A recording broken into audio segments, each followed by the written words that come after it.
오늘 말씀은 요한계시록 2장 12절부터 17절까지의 말씀입니다.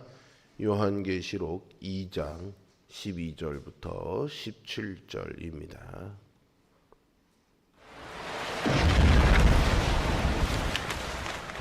버가모 교회의 사자에게 편지하라. 좌우에 날선 검을 가지신 이가 이르시되, 네가 어디에 사는지를 내가 아노니 거기는 사탄의 권자가 있는 데라. 네가 내 이름을 굳게 잡아서 내 충성된 증인 안디바가 너희 가운데 곧 사탄이 사는 곳에서 죽임을 당할 때에도 나를 믿는 믿음을 저버리지 아니하였도다. 그러나 네게 두어 가지 책망할 것이 있나니 거기 네게 발람의 교훈을 지키는 자들이 있도다. 발람이 발락을 가르쳐 이스라엘 자손 앞에 걸림돌을 놓아 우상의 제물을 먹게 하였고 또 행음하게 하였느니라. 이와 같이 네게도 니고라당의 교훈을 지키는 자들이 있도다. 그러므로 회개하라. 그리하지 아니하면 내가 네게 속히 가서 내 입의 검으로 그들과 싸우리라. 귀 있는 자는 성령이 교회들에게 하시는 말씀을 들을지어다.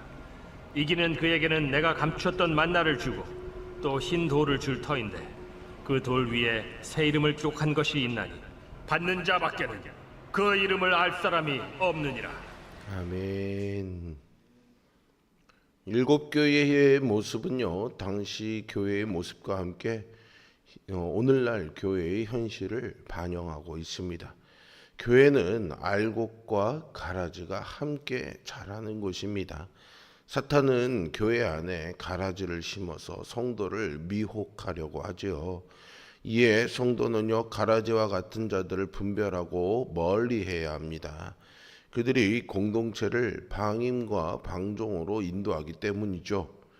버가모 교회에 대한 말씀에는요, 한 교회 안에 순교를 불사하는 참된 신앙인이 있는가 하면 거리낌 없이 우상 숭배에 동참하는 자들이 공존하고 있는 현실이 그대로 반영되어 있습니다. 사람들은 믿음이라는 것이 우리가 무엇을 믿기로 선택한 것으로 생각하기가 쉽습니다. 믿음의 주체가 자기 자신이라고 생각하는 거죠. 그래서 믿음을 자기 확신과 같은 것이라고 착각합니다. 그러나 본문은요, 믿음의 대상인 하나님과 인격적인 관계를 맺고 믿음의 내용인 말씀의 깊이를 가질 것을 권면하고 있습니다. 버가모 교회에게 예수님은요, 12절에서 보시는 것처럼 좌우에 날선 검을 가지신 이, 즉 죄악에 가담한 자들에게 대해 단호한 조치를 취하는 분으로 나타나십니다. 버가모라는 도시는요, 소아시아에서 가장 먼저 황제 숭배를 위한 신전이 세워진 곳으로 황제 숭배의 본거지라고 할 만한 곳일 뿐만 아니라요, 이 외에도 제우스, 아르테미스 등의 신전들도 많이 있었던 곳이었습니다. 정말로 사탄의 권자가 있는 곳, 사탄이 사는 곳이라고 불릴 만한 도시였죠.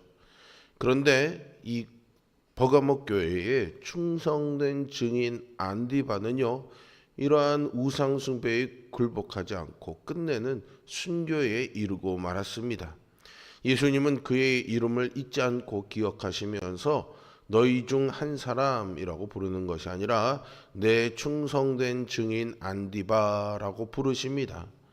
누군가 믿음 때문에 목숨을 잃으면 교회에 두려움이 퍼지고 믿음을 저버리는 자들이 나오는 경우가 많습니다.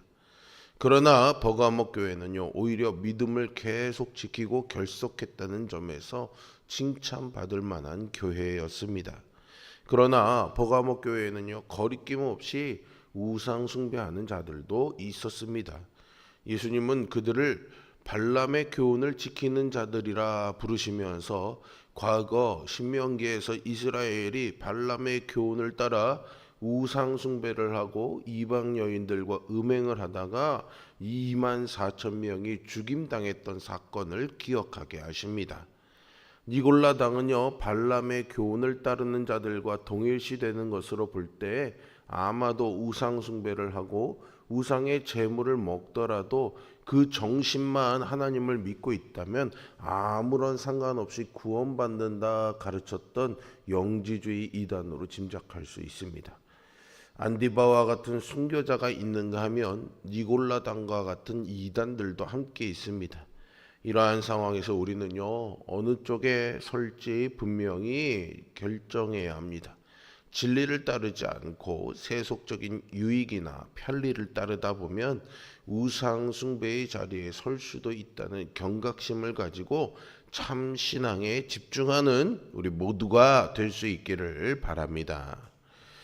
한쪽에서는 순교를 각오하고 우상을 거부하는데 한쪽에서는 또 우상 숭배를 해도 상관없다고 가르치니 교회가 조용할 리가 없겠죠. 영적인 전투가 없을 수가 없습니다. 예수님이 어느 편이실까요? 그것은 당연하겠죠. 예수님은 우상 숭배자들이 회개하지 않으면 당신의 입의 검, 곧 말씀의 권능으로 그들과 직접 싸우겠다고 16절에서 선언하십니다. 그리고 17절에 보시면 이기는 자에게는 감추었던 만나와 감춰진 이름이 적힌 흰 돌을 주겠다 약속하시죠. 만나는 이스라엘 백성들이 광야에서 먹었던 생명의 양식이고요. 흰 돌은 당시에 로마 시대에서 재판정에서 무죄를 선고받았음을 표시해주는 징표였습니다. 즉 예수님이 그를 무죄로 인정해 주시고 생명을 지켜주시겠다 약속하시는 거죠. 그런데 이 모든 것들이 사람들에게는요 감춰져 있습니다. 인간의 눈에는 보이지는 않지만 주님이 주시는 확실한 증표입니다. 그러므로 우리는 세상을 두려워하지 말고 이 주님의 약속을 믿고 믿음을 위해서 싸워야 하겠습니다. 골리앗이 입은 갑옷의 무게가요 무려 57kg이 나갔다고 합니다. 체구가 작은 여성들의 몸무게와 거의 비슷하죠. 창 자루는요 배틀처럼 무거웠고 이 창날의 무게만 해도 7kg이었다고 합니다. 그러니 골리앗이 얼마나 거대하고 장대했는지를 상상해 볼 수가 있겠죠. 그래서 이스라엘의 어떤 용사도 나서지 못하고 벌벌벌벌 떨고만 있었습니다. 그런데 그때 소년 다윗이 나서지요. 다윗은 사울에게 사자나 곰과 싸워 이긴 경험담을 이야기합니다. 이 말씀만 본다면은요, 다윗의 믿음 역시 자신이 사자나 곰도 이겼으니 골리앗도 이길 수 있으리라는 자기 확신에 불과한 것처럼 보이기도 합니다. 물매를 던지는 자기 실력을 믿는 믿음에 불과할 수도 있겠죠. 하지만요, 그 이후에 우리가 잘 아는 대로 골리앗과 싸운 이야기, 말씀을 잘 들여다보면 다윗은 이런 자기 확신으로 승리한 것이 아니라 만군의 여호와의 이름을 의지해 승리합니다. 오늘 본문의 중심지였던 버가모는요, 고대 종교의 중심지고 수많은 신전이 있었다고 말씀드렸습니다. 거기다가 당시에 권력을 쥐고 있던 로마 황제를 위한 신전도 있었죠. 따라서 이러한 버가모에서 예수님을 믿는 성도로 살아간다는 것이 여간 쉬운 일은 아니었을 것입니다. 버가모 교회는 예수님의 이름을 붙잡았습니다. 참된 믿음을 지키기 위해 기꺼이 피를 흘렸지요. 그러나 그런 교회에도 발람과 니골라당의 교훈이 들러 들어와 성도들을 흔들었습니다. 버가모 교회의 성도들이 발람과 니골라당의 교훈에 동조했던 이유는 무엇일까요? 박해 속에서 고통받던 교인들은 발람의 타협적인 교훈을 따르는 것이 그래도 살아야 하니 적절한 태도라고 믿었기 때문입니다. 그렇게 해서 생명을 유지하고 경제적으로 사회적으로 편안히 신앙생활하는 것이 지혜로운 삶이라고 판단했기 때문이겠죠. 그러나 발람과 니골라당의 교훈을 따르는 것은 하나님의 말씀을 멸시하는 태도입니다. 이에 예수님은 좌우의 날선 검과 같은 말씀으로 교회를 판단하시고 거짓 교훈과 싸울 것을 선언하시죠. 버가모 교회는요, 먹고 사는 문제로 인해 믿음이 흔들리는 교회였습니다. 그래서 예수님은 이기는 자들에게 감추었던 만나를 주겠다 약속하신 거죠. 성도는 세상과 타협하지 아니하고 주의 약속의 말씀을 믿음의 내용으로 삶을 때 참 생명을 누리며 살게 될 줄로 믿습니다. 자기 확신, 자기 다짐은 성경이 말하는 믿음은 아닙니다.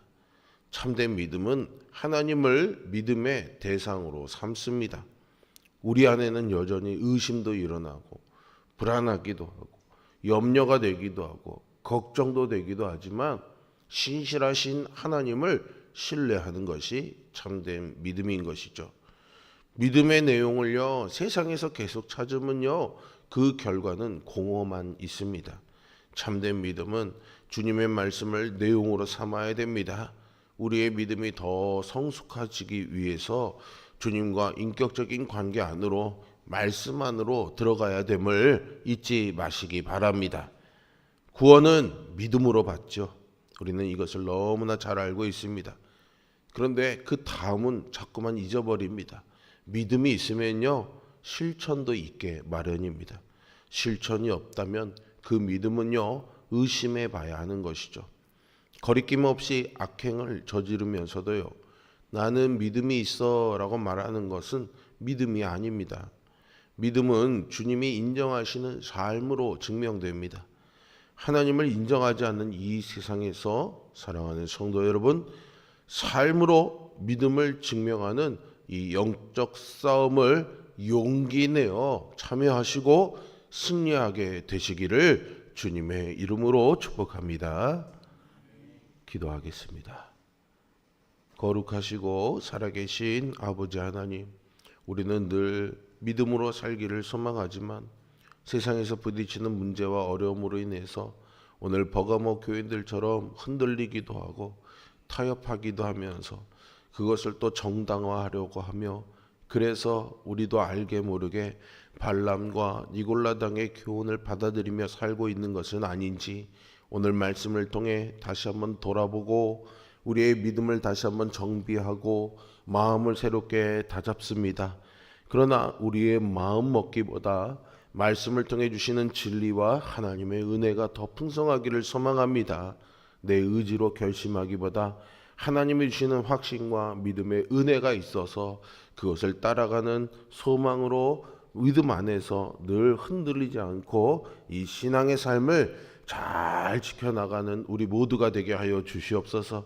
그래서 필요한 만나와 같은 생명의 양식, 또 우리에게 약속의 보증으로 주시는 흰돌과 같은 약속을 붙잡고 살아가는 우리 모두가 되게 하여 주시옵소서.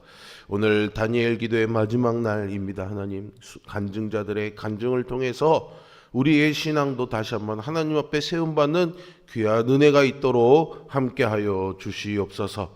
신옥자 사모님, 오늘 또 이제 수술을 치르게 됩니다. 골절된 손목, 하나님 집도 위의 손길로 정교하게 수술되게 하여 주시고 수술의 경과와 예후가 저와 빠르게 쾌유될 수 있는 은혜 허락하여 주옵소서. 예수 그리스도의 이름으로 기도합니다. 아멘. 하늘에 계신 우리 아버지, 아버지의 이름을 거룩하게